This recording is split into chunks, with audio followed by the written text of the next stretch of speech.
جب تمہارے پروردگار نے فرشتوں سے کہا کہ میں مٹی سے انسان بنانے والا ہوں، جب میں اس کو درست کر لوں اور اس میں اپنی روح پھونک دوں تو اس کے آگے سجدے میں گر پڑنا، سو تمام فرشتوں نے سجدہ کیا مگر ابلیس کہ وہ اکڑ بیٹھا اور کافروں میں ہو گیا۔ اللہ نے فرمایا کہ اے ابلیس، جس شخص کو میں نے اپنے ہاتھوں سے بنایا اس کے آگے سجدہ کرنے سے تجھے کس چیز نے منع کیا؟ کیا تو غرور میں آ گیا یا اونچے درجے والوں میں تھا؟ بولا کہ میں اس سے بہتر ہوں کہ تو نے مجھ کو آگ سے پیدا کیا اور اسے مٹی سے بنایا۔ فرمایا بس یہاں سے نکل جا، تو مردود ہے اور تجھ پر قیامت کے دن تک میری لعنت پڑتی رہے گی۔ کہنے لگا کہ میرے پروردگار، اچھا تو مجھے اس روز تک کہ لوگ اٹھائے جائیں مہلت دے۔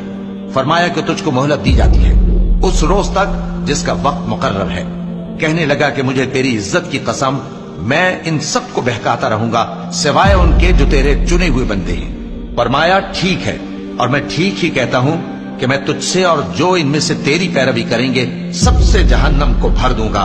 اے پیغمبر، کہہ دو کہ میں تم سے اس کا صلہ نہیں مانگتا اور نہ میں بناوٹ کرنے والوں میں ہوں۔ یہ قرآن تو اہل عالم کے لیے نصیحت ہے اور تم کو اس کا حال کچھ وقت کے بعد معلوم ہو جائے گا۔